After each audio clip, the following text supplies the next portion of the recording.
Well, here we are in late May, and there's actually an event that's happening. It's the SpaceX Crew Dragon launch with the crewmen on board that are going to go up to the International Space Station. So we thought we'd mount up an expedition, head up toward the Space Center, and see if we can see the launch from up there.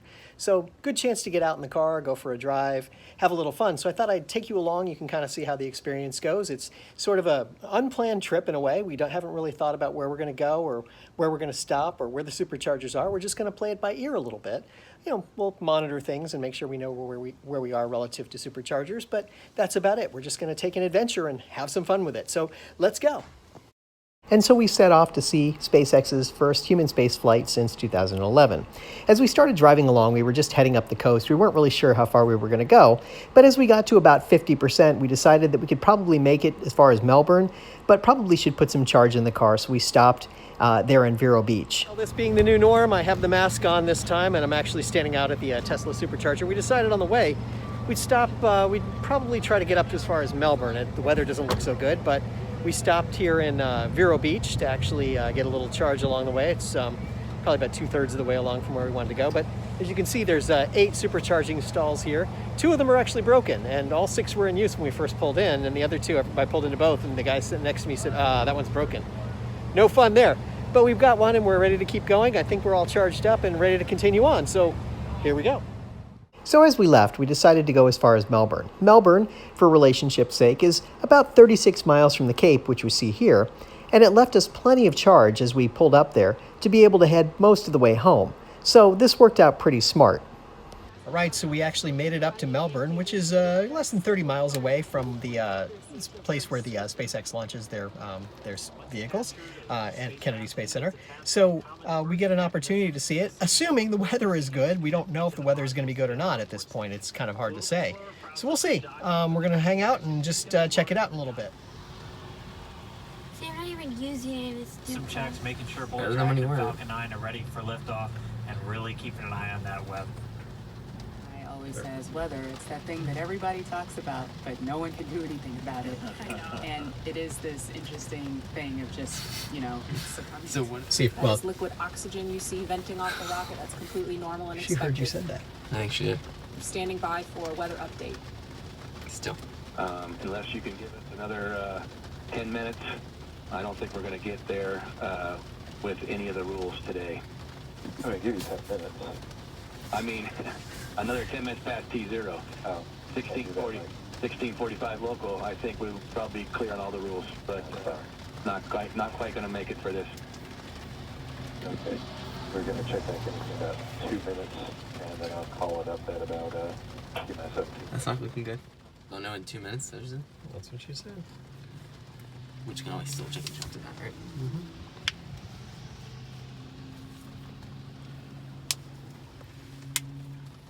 Clouds can seem really deceiving at times, right? You see the blue skies peeking through, and but it's Florida. Everything's fine. But The director had to call upon the input from weather. Dragon, copies all about the stuff of the day for the safety rules that we have for this flight. So right now the team is undergoing the post-scrub operations on both Dragon. So we had a 2-hour drive up here and it was scrubbed. And that's the way it goes sometimes, especially in this kind of weather like this. When you see outside it's raining and it's not so pleasant out here. That's what happens sometimes, unfortunately, or we'll just drive home and maybe we'll do the drive again over the weekend and see if we can come up again. We'll see what it looks like. But now we'll do the drive back.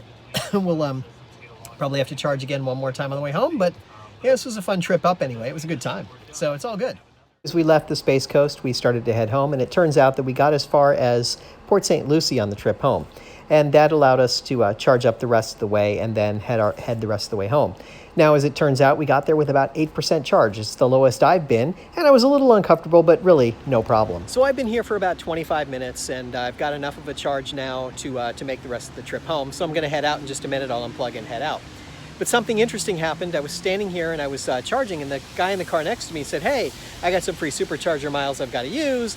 They're going to expire here at the end of the month. I've had my car for about a year now." And I kind of looked at him, it's just funny, and I went, "What?" Because in the app, it used to just say you had free supercharger miles, but it didn't have an expiration date. And Tesla had this funny thing they did where they never told you what the expiration date was. Supposedly, it was about 6 months from the date you got the supercharger miles that they would expire. but it was never really made clear, and it was unclear on their website how they did it and what it meant. But over time, you kind of figured it out. Now, mine hadn't expired at all. I'm down to 2,400 miles of the 3,000 that I got because I bought a car and a friend of mine, I referred him, so I had a 3,000 that I started with. I'm down to 2,400 now, so I get it. And now, when I go to the app, as of April 19th, they put a note in the app. It says my Supercharger miles will expire on June 30th. Okay, so that's fine. If they want to have them expire, I'm okay with that, but it's just weird that that was never in the app before. Now, Elon Musk has said he's going to extend the expiration date out based on the fact that people have been stuck in their homes and couldn't use the Superchargers. And that's terrific, but I don't know if he's already done that or it's coming in the future. I just don't know. It's kind of a weird thing that happens when you see these things, and sometimes you have these oddities that come about. So we'll see what happens. But anyway, for the moment, I'm good and I'm all charged up, and I am on my way home, and I'll discuss that issue about the Supercharger miles again more when I learn more. And that left us with plenty of charge to make the rest of the trip home. No big deal. It was actually very easy. We'll probably try and do it again over the weekend to make up for the launch, to see the new date for it. But in the meantime, taking a trip like this where we had no real plan and just kind of set out, a lot of fun, and I highly recommend it.